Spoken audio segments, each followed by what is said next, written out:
Welcome to our channel. और आज हम लेके आए हैं पाकिस्तान मिलिट्री के 10 सबसे खतरनाक हथियार।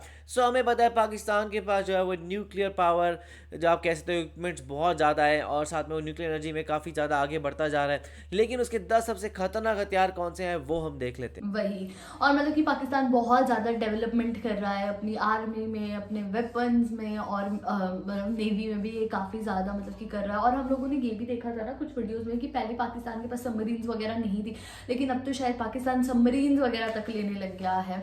बाकी देखते हैं कि इस वीडियो में क्या होता है और कौन से बेस्ट हथियार है पाकिस्तान के पास। तो स्टार्ट करते हैं वीडियो को। सबसे पहले शुरुआत करें J-10C फाइटर जेट से। दोस्तों, पाकिस्तान के पास मौजूद फ्रेंच मिराज एयरक्राफ्ट्स काफी पुराने हो चुके हैं और फ्रांस से बिगड़े रिश्तों के चलते पाकिस्तान अब इन्हें अपडेट नहीं कर रहा है। इसलिए पाकिस्तान एयरफोर्स अपने रिटायर होने वाले एयरक्राफ्ट्स की कमी पूरी करने के लिए भविष्य में अपने खुद के फाइटर जेट के प्रोग्राम AGM और तुर्की के साथ मिलकर 5th generation fighter jet TFX project पर काम कर रहा है, जो कि भविष्य में उसे मिलेंगी। लेकिन फिलहाल अपने एयरक्राफ्ट्स की कमी को पूरा करने के लिए इन्होंने चीन से खरीदा है J-10C medium weight single engine multi role aircrafts को, जिसके थ्रस्ट वेक्टरिंग इंजन इसे आसमान में काफी चपल और फुर्तीला बना देते हैं। ये तकनीक अमेरिका के F-22 एयरक्राफ्ट्स में भी है। साथ ही इसकी एक्टिवली स्कैन्ड रडार गाइडेंस व चाइनीज PL-15 व PL-10 जैसी एयर टू एयर मिसाइल्स के साथ मिलकर ये और भी ज्यादा घातक हो जाता है। वह दुश्मन की रडार्स को चकमा देने के लिए इस पर मौजूद स्टेल्थ कोटिंग के दम पर ये एयरक्राफ्ट बेहद ही खतरनाक साबित हो सकता है। ये है ही सबसे खतरनाक है। JF-17 थंडर ये तो हम लोगों ने फ्रेंच सुना है मिराज इसका, के तो साथ ही JF-17 पाकिस्तान के पास मौजूद अमेरिकन F-16 भी जल्द ही एक कर पाकिस्तान एयरफोर्स से रिटायर हो जाएंगे और इसीलिए पाकिस्तान ने चीन के साथ मिलकर के ऊपर वाला भी ले आ चुके हैं के लिए बनाया है JF-17 थंडर एयरक्राफ्ट, जो कि चाइना की रिवर्स इंजीनियरिंग की क्षमता के दम पर मिराज 2000 और F-16 इन दोनों ही एयरक्राफ्ट्स की तकनीक व डिजाइन से मिलकर बनाया गया है, जिसमें मॉडर्न तकनीक के मिश्रण और Chinese air to air, air to ground और एंटी शिप मिसाइलों व बॉम्ब्स आदि के साथ अन्य कई एडवांस फीचर्स इसमें शामिल किए गए हैं। यही नहीं बल्कि इसका अगला वर्जन यानी JF-17 ब्लॉक 3 पाकिस्तान का पहला 4.5 जनरेशन तकनीक से लैस एयरक्राफ्ट होगा, जिसमें नए सेंसर्स, सॉफ्टवेयर, रडार सिस्टम व इमर्जिंग तकनीकों को अडॉप्ट करने वाला इंजन भी होगा। हवाई हथियारों के बाद जमीन पर मौजूद हथियारों की बात करें तो पाकिस्तान के पास 800 से ज्यादा Chinese A100 multiple rocket launchers हैं, जो कि 40 से अधिकतम 120 किलोमीटर की दूरी तक एक के बाद एक रॉकेट्स की बौछार कर सकते हैं। और कन्वेंशनल युद्ध में भारत और पाकिस्तान की सीमा पर ये एक गेम चेंजर हथियार साबित हो सकते हैं।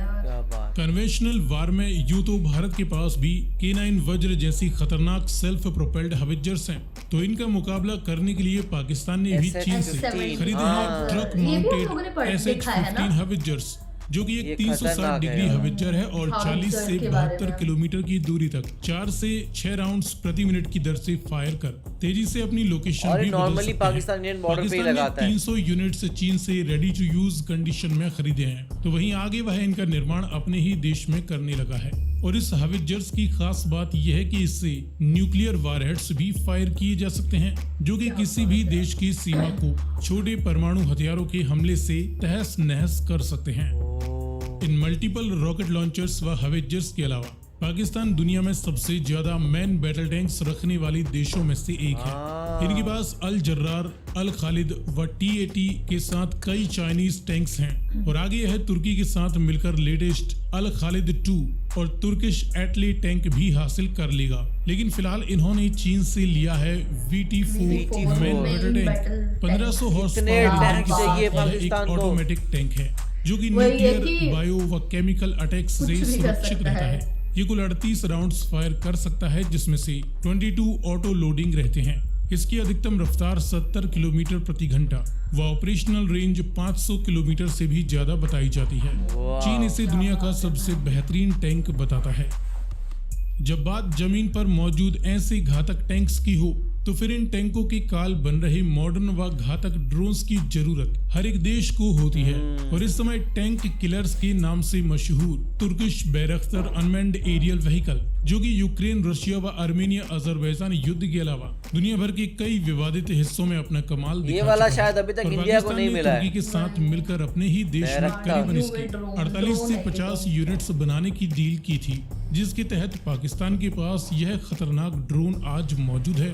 यही नहीं बल्कि पाकिस्तान के पास चीन का लेटेस्ट विंगलूम 2 और अपने खुद के कई ड्रोन्स भी हैं, जो कि भारतीय ट्रूप्स व हथियारों के लिए बेहद खतरनाक साबित हो सकते हैं। सही बात है। इसके बाद बैलिस्टिक मिसाइल्स।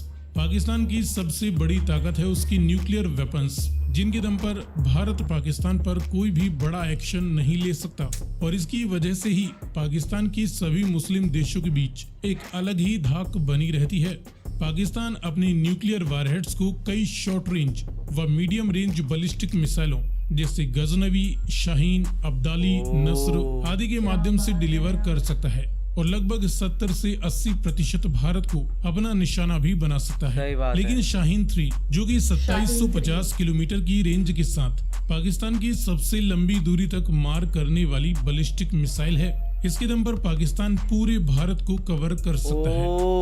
दोस्तों, पाकिस्तान के पास बर्मा तक अटैकिंग जाती है। क्षमता तो बहुत है, लेकिन एक देश के लिए अटैक के साथ साथ डिफेंस भी जरूरी होता है। फिलहाल पाकिस्तान अपनी डिफेंस के लिए सभी चाइनीज एयर डिफेंस सिस्टम्स का इस्तेमाल करता है, जिसमें शॉर्ट रेंज के लिए HQ-7, मीडियम रेंज के लिए HQ-16 व लॉन्ग रेंज के लिए है HQ-9 air defence system. HQ-9 long Pakistan range. इसका custom made version HQ-9P operate करता है, जिसकी रेंज करीबन 130 किलोमीटर के आसपास है, और ये भारतीय क्रूज क्या मिसाइलों के बात है मद्देनजर यार। डेवलप किया गया है। इसके बाद PNS PNS तुगरील PNS क्लास की तुगरील फ्रिगेट्स। फ्रिगेट्स। तुगरील क्लास की मिसाइल गाइडेड फ्रिगेट्स चीन द्वारा पाकिस्तान के लिए बनाई जाने वाली अब तक की सबसे में भी एडवांस पाकिस्तान नेवल बहुत शिप्स strong हो रहा हैं, जो कि पाकिस्तान के पास मौजूद पुराने ब्रिटिश फ्रिगेट्स तारिक क्लास के मिसाइल गाइडेड डिस्ट्रॉयर्स को सपोर्ट करेंगी।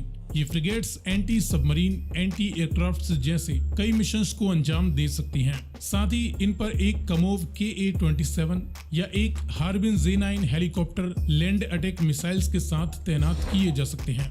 ये इस समय पाकिस्तान नेवी के फ्रंट वॉरशिप्स के तौर पर जानी जाती हैं, विशेषकर तब जब पाकिस्तान की खालिद क्लास की तीनों ही सबमरीन्स अभी एक्टिव कंडीशन में नहीं है और उन्हें तुर्की द्वारा अपग्रेड किया जा रहा है। और आखिर में बात करते हैं F-16 फाइटिंग फाल्कन की, जिसकी 85 यूनिट्स अभी भी पाकिस्तान एयरफोर्स के पास और एक्टिव इसको है, ये और ये replace दुनिया करके का और सबसे strong होना ज्यादा चाहते हैं। बिकने वाला और सबसे अधिक मिशंस में अपनी ताकत दिखाने वाला फाइटर जेट है। इसीलिए इसकी काबिलियत पर कोई शक नहीं किया जा सकता, और पाकिस्तानी पायलट्स लंबे समय से इसका इस्तेमाल कर रहे हैं और इसे हर तरह से इस्तेमाल करना जानते हैं, और ये अब तक पाकिस्तान की एयरफोर्स में सबसे रिलायबल एयरक्राफ्ट माना जा सकता है। क्या बात, वाह, बहुत ही कमाल की वीडियो थी। इसमें देखा जाए जेट्स दिखाए गए हैं, इसमें टैंक दिखाए गए, हाउइजर दिखाए गए हैं इसमें, है ना। तो मतलब कि इसमें सारे वेपन्स दिखाए गए हैं कि जो बहुत ज़्यादा पावरफुल है। J-17 के बारे में हम लोगों ने थोड़ा बहुत पढ़ा है, देखा है। आई मीन हाउइजर के बारे में भी हम लोगों ने थोड़ा बहुत देख रखा है कि हाउइजर कैसे होते हैं। बेसिकली वो ट्रक टाइप ही होता है और लैंड पे मूव करता है वो। और टैंक के बारे में तो मोस्टली सबको ही पता है। तो देखा जाए ना, पाकिस्तान अपने सिर्फ जो एयरक्राफ्ट्स है मतलब कि उस पे ही काम नहीं कर रहा है, इवन उन वेपन्स पे भी काम कर रहा है जो सी में यूज होते हैं ना। तो मतलब टेक्निकली पूरा ही वो देखा जाए वो कहीं ना कहीं अपने नेवी और मतलब कि आर्मी पे दोनों पे, लैंड आर्मी पे दोनों में काम कर रहा है। तो वो मेरे को बहुत ज़्यादा मतलब कैसा लगा कि यार क्या बात है। तो सीरियसली इस बात को बोलना पड़ेगा कि भाई पाकिस्तान मिलिट्री वाइज तो बहुत ज़्यादा स्ट्रॉन्ग बन रहा है। वही पाकिस्तान के जो F-16 जेट्स है जो इतने अभी भी खतरनाक हैं, पाकिस्तान उनको भी रिप्लेस कर रहा है, जो उनका नंबर 1 नंबर 2 जो J-10 और J-17 है। और उसके बाद हमने एक और देखा था कि और उससे भी एडवांस वो डेवलप कर रहे हैं, तो वहाँ पे एरियल पावर में तो वो बहुत ही ज़्यादा खतरनाक हो रहे हैं। तो आपका इसके बारे में क्या कहना है, आप कमेंट सेक्शन में ज़रूर बताइएगा। तो इसे लाइक करते जाइए, कमेंट करते जाइए, शेयर करते और जाइए, सब्सक्राइब करते जाइए। बाय।